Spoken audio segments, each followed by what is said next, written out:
my spiritual reading for this morning comes from a book by Joyce Rupp called Boundless Compassion. The desire to live compassionately requires constant learning and personal renewal. As Christina Feldman writes, we are always beginners in the art of compassion. No matter how advanced or refined we believe our understanding to be, life is sure to present us with some new experience or encounter with pain we feel unprepared for. Over and over, you are asked to meet change, loss, injustice, and over, you're asked to find the strength to open when you're more inclined to shut down.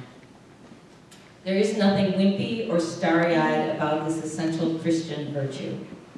Living compassionately is rarely convenient and often downright challenging. It requires a willingness to pay the price for being aware of suffering and doing what is possible to diminish it.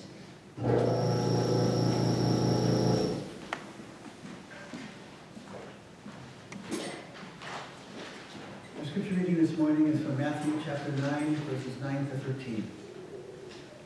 As Jesus walked on, he saw Matthew, a tax collector, at his post. Jesus approached and said, "Follow me." And Matthew got up and followed.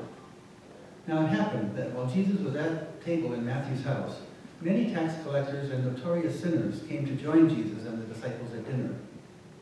The Pharisees saw this and complained to the disciples, saying, "What reason can the teacher have for eating with tax collectors and sinners?" Overhearing the remark, Jesus said, "People who are in good health don't need a doctor. Sick people do. Go and learn the meaning of the words, 'I desire compassion, not sacrifices.' I have come to call not the righteous, but sinners."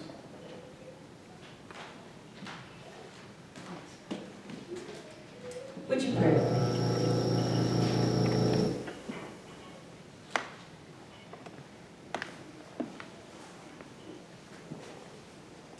Holy One, help us to help me to stay focused. Help us to open our hearts and minds to the wisdom present in the scripture, the wisdom that flows around us, the wisdom that resides in our hearts. Amen.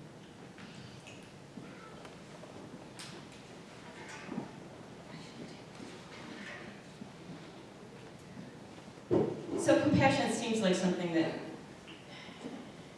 should be a no-brainer, right? We hear about compassion all the time. We hear about being compassionate.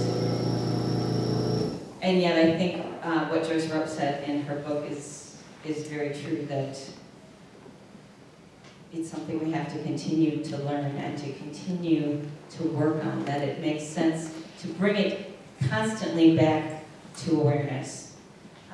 Because I don't know about you, but while I know there are tons of people out there that are doing really good things, I feel like our world is becoming less compassionate. Does anybody else feel that way, or is it just me? I don't know if it could be simply that we're getting overwhelmed and I'm getting ahead of myself, but I read one survey of people in Britain. It's a survey from 2019. The people who were surveyed said they felt that people of Britain were 60% less caring than they had been 10 years ago. 60% less caring. So I also found a survey of American students. The survey was done between the years of 1979 and 2009, so a 30-year time period. And what was found was that the amount of empathy that those students were able to feel decreased by 48% over 30 years. So for me, it's a topic that we think we know about, and maybe we think we do, and yet our world suggests that we need some prodding and some reminding, perhaps. So let's start start by defining the difference between empathy and compassion, okay? Because I think those two words are often used interchangeably, and they're not synonymous. So let's start with empathy. What is empathy? This is your test of the day. You can feel what another person is feeling. Mike, were you going to say something? On that, also trying to help them, like to say, I really feel for you, I want to help, as opposed to, I feel sorry for you. So this is where things get confused. It's not pity, you're right, so it's not an I feel sorry for you. That's like a whole nother piece. Pity is sort of it's almost a looking down on, right? A feeling sorry for in a negative sort of way. There was another hand up. You were going to add anything, or do you want to add? For me, it's just validating their feelings. Just Okay. saying, yeah, you have a right to feel what you're feeling, and not trying to fix or change their emotions. Okay. So, empathy stops sort of at the emotional level. It's centered in the emotional area of our brain. And it's our emotional response to someone else's pain or suffering. It's as Julie kind of said, it's our ability to feel what someone else is feeling, our ability to walk in someone else's shoes for a little while. But it stops before the action that Mike's talking about. Compassion is what takes us into the action. It's the response to the empathetic feeling. So if somebody can be very empathic, but the risk there can be that you get sucked into somebody else's pain, right? This is not about taking on anyone else's pain. It's about being able to relate. But if you get too stuck in empathy, you can find yourself being depressed because you just take on too much. So compassion, on the other hand, is centered in the cognitive part of the brain, which is fascinating.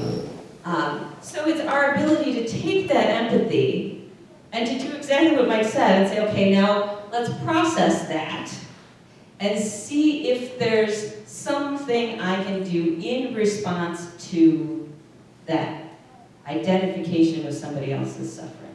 It's our action to an emotion. Does that make sense? So, let me read something from Karen Armstrong. She's the founder of the Charter for Compassion, and she wrote this. So we urgently need to make compassion a clear, luminous, and dynamic force in our polarized world.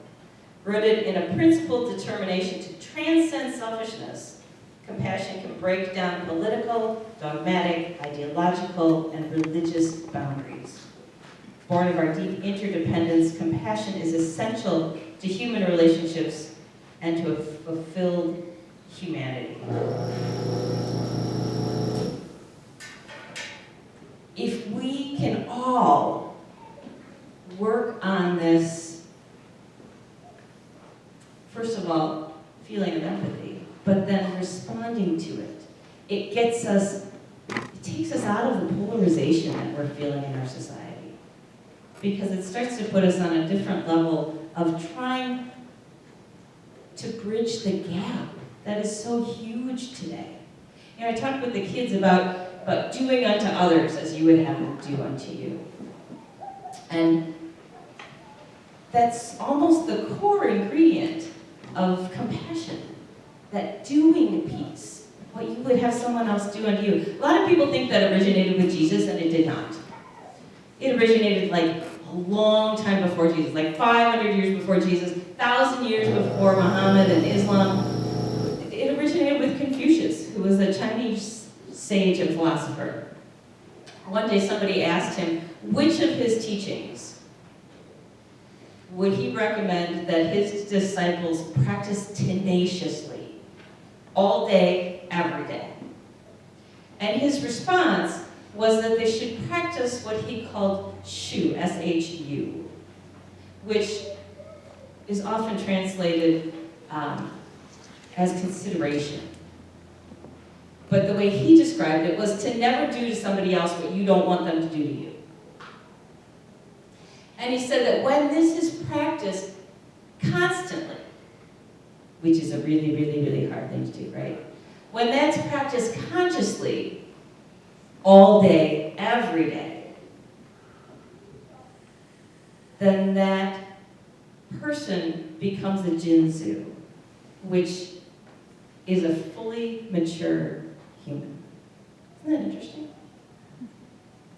So like to come into the fullness of our humanity means that we get off our self-centered selves and we learn to orient as an interconnected world, to take others into account.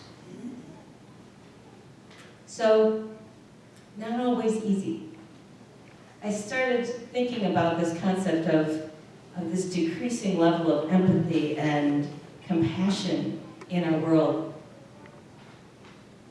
And I started to look around a little because maybe throughout the pandemic you've heard the term compassion fatigue.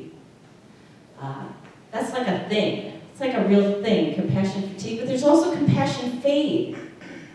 So compassion fatigue was more specifically for health caregivers and for caregivers who get overwhelmed with sort of a constant traumatic situation that continues to wear them down. And so it becomes physically, emotionally exhausting. You become less sensitive to someone else's pain.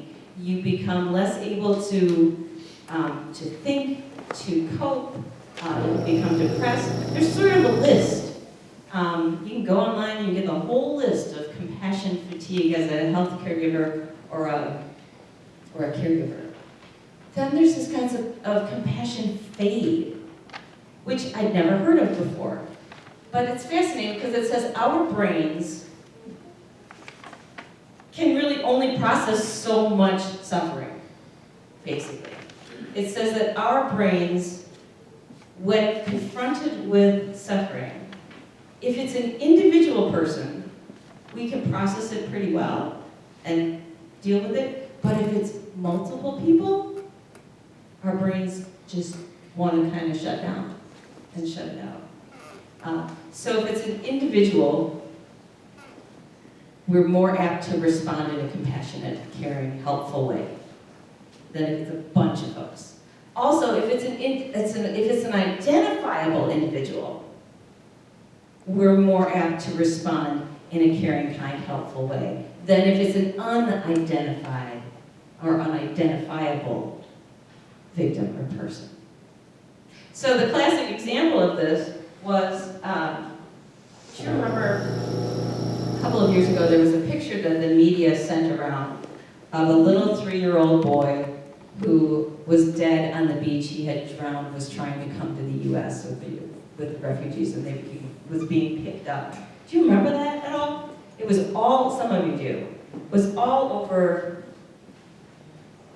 the news. Let's see if I can find.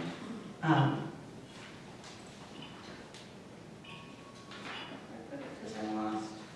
So it was 3-year-old Alan Kurdi. It was a picture that was taken of him as he lay deceased on a beach after his ship filled with other Syrian refugees sank. And that kind of, it went viral. It was, I remember it, and I'm not a big newsie.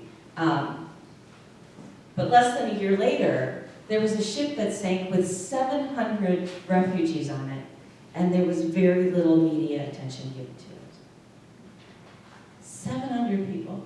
And yet the 3-year-old boy causes our hearts to kind of go out. So in the passage that Scott read today, we have Jesus once again in trouble with the Pharisees, right? These religious, keepers of the law folks who are really trying to do their best in the way that they've been taught. But they're on his case again because he's not doing things the way Jewish law says he should be doing them. And this time he's eating with tax collectors and sinners, right? And Jesus' response is basically, I'm coming to help the people who need help, and it doesn't matter who they are. And he says, go and learn what it means when God says to have that I desire compassion, not sacrifice. Comes straight out of Hosea 6. So he's sort of throwing the law right back at the Pharisees. What does it mean to have compassion, desire compassion, not sacrifices? I desire for you, and in our definition, I desire for you to go out and do something about the people who are hurting. I don't really care if you're offering me a sacrifice in the temple. Go help the people who are out there.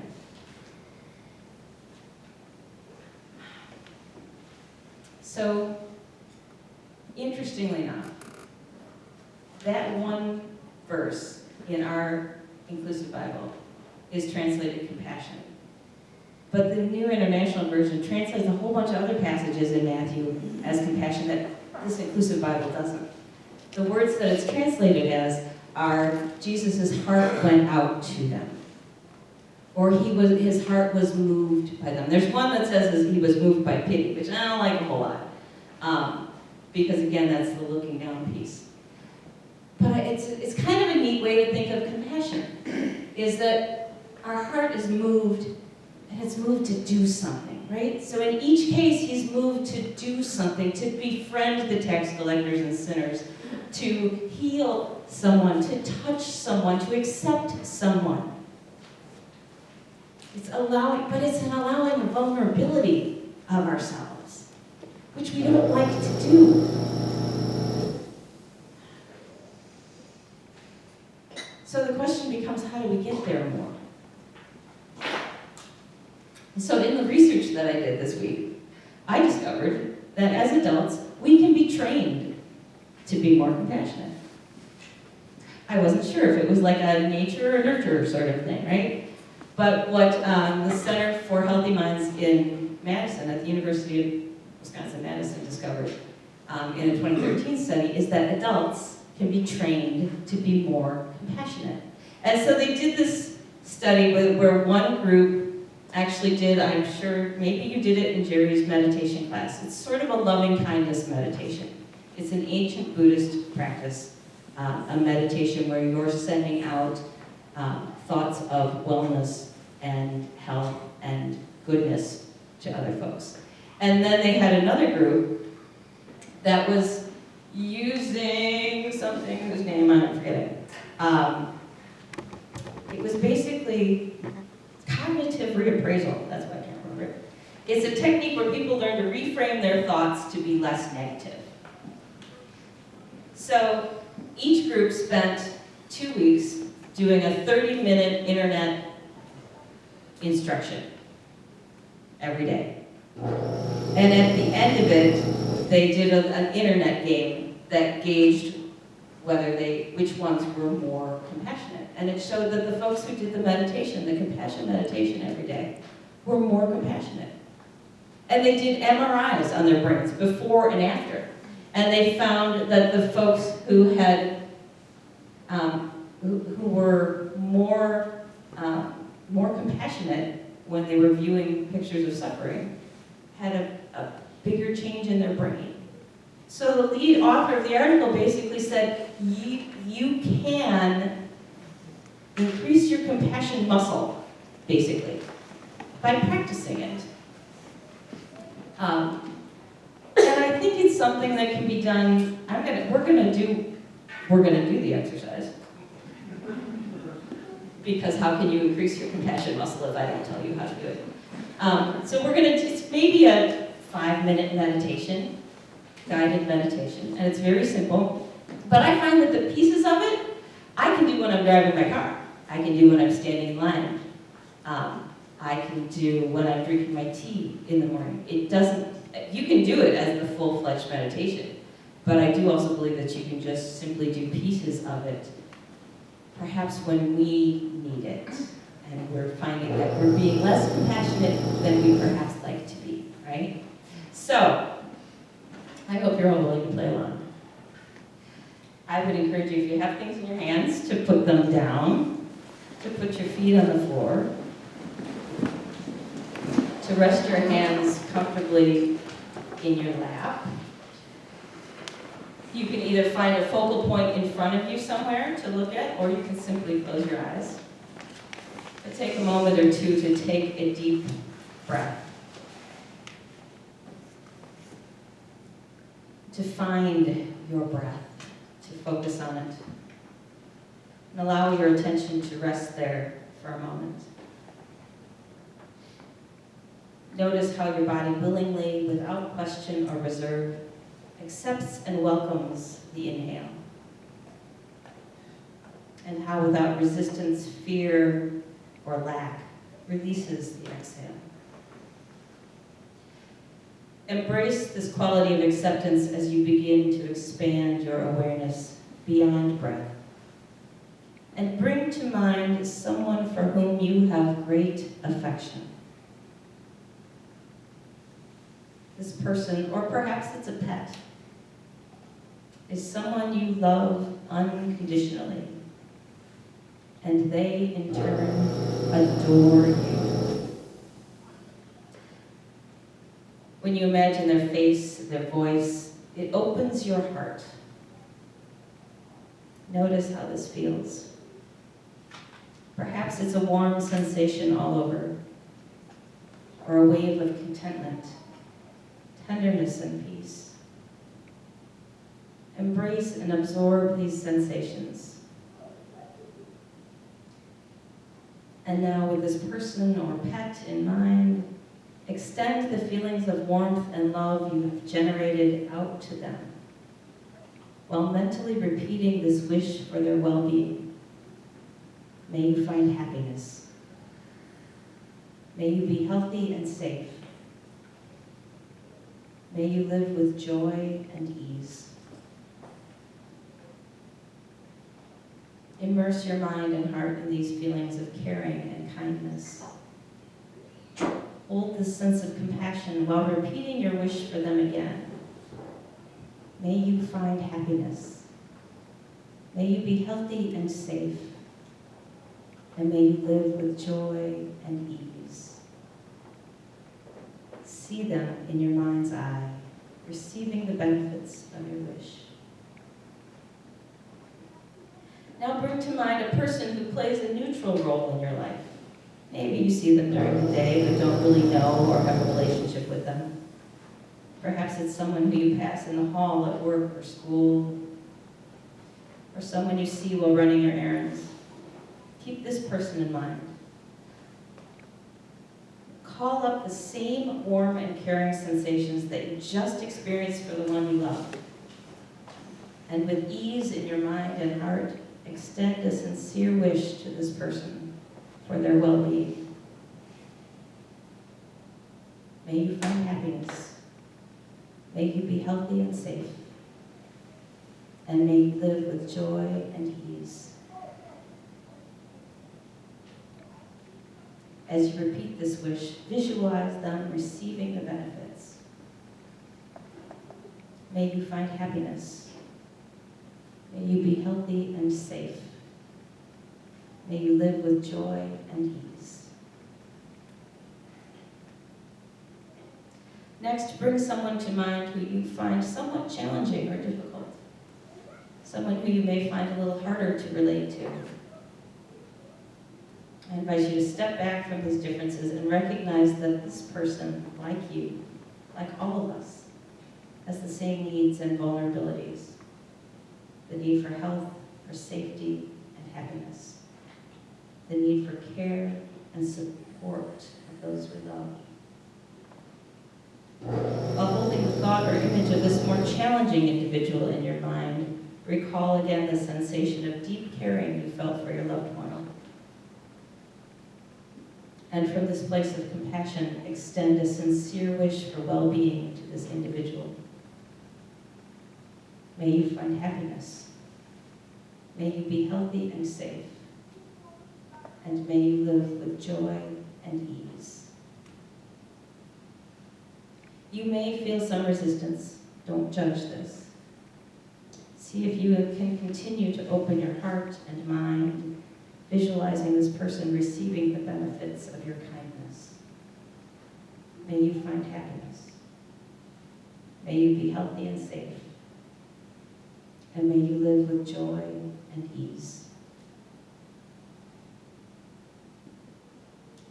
Now bring your attention back to yourself, noticing any new sensation of softening and openness. And with appreciation for this compassionate work you are doing, hold yourself with the same affection and kindness that you have extended to others. Call to mind the feelings of warmth and love, mentally repeating the wish for your own well-being. May I find happiness. May I be healthy and safe. And may I live with joy and ease. Visualize yourself receiving the benefits of your acceptance, kindness, and compassion. Release any judgment, quiet your inner critic, and openly accept this wish for yourself. May I find happiness. May I be healthy and safe, and may I live with joy and ease.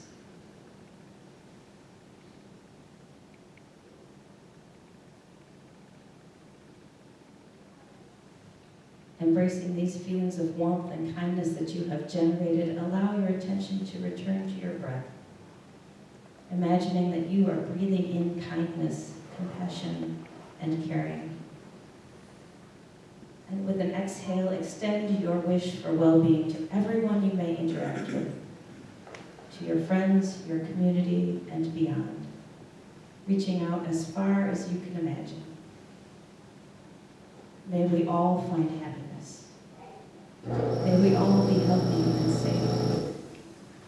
May we live with joy and ease.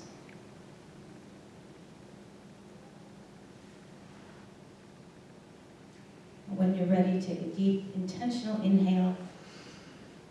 And with the exhale, release this meditation and open your eyes.